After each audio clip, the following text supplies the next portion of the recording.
अध्यक्ष महोदय, मैं वर्ष 2025-26 के बजट अनुमानों के समर्थन में बोलने के लिए खड़ा हूं। जो बजट माननीय मुख्यमंत्री जी ने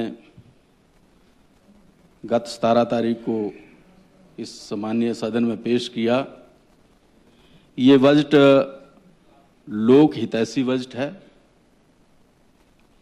आत्मनिर्भर हिमाचल प्रदेश की आधारशिला है और इस बजट में समाज के हर वर्ग का विशेष ख्याल रखा गया है। और इस बजट को अगर ध्यान से देखा जाए तो ये बजट ग्रामीण अर्थव्यवस्था को मजबूत करने वाला बजट है।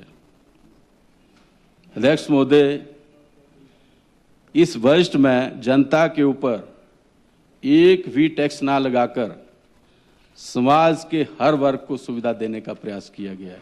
और मैं समझता हूं कि इस बजट से आने वाले समय में हिमाचल प्रदेश आत्मनिर्भर बनेगा और ग्रामीण अर्थव्यवस्था को इससे बल मिलेगा।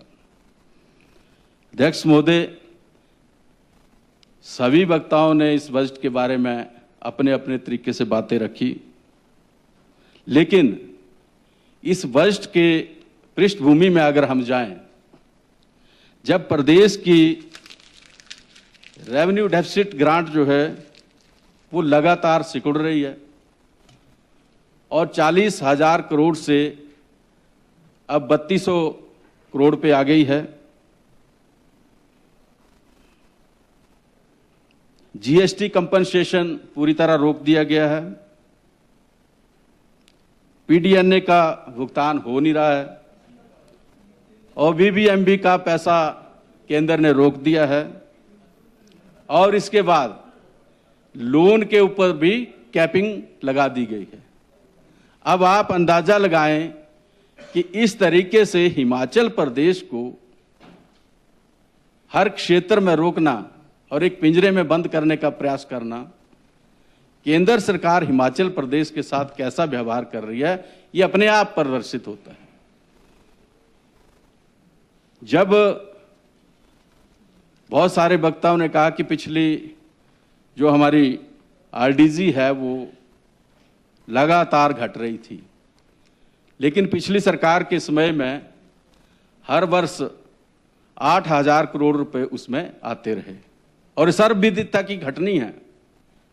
लेकिन उसके बावजूद जब ये स्थिति होनी है, आपको पता था, आपने 900 संस्थान ऐसे खोल दिए जो इस आने वाली सरकार के ऊपर बोझ था।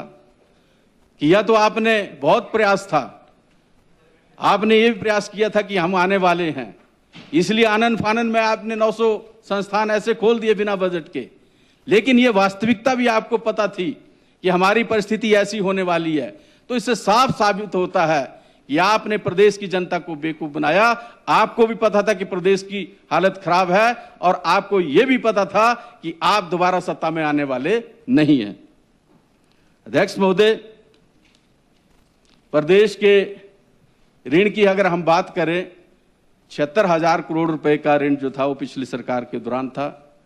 और अभी मैं सुन रहा था कि माननीय मंत्री विक्रमादित्य जी ने सारा डिटेल में बताया कि 29,000 करोड़ रुपए का जो हमने ऋण लिया, उसमें 12,000 करोड़ रुपए जो था वो उसकी ब्याज अदायगी में गया और 8,500 करोड़ रुपए जो था वो उसके मूलधन में गया और मात्र 8 करोड़ 66 लाख रुपए 8 करोड़ 66 लाख करोड़ रुपए जो है वो हमारे पास इस प्रदेश की डेवलपमेंट के लिए बचे थे।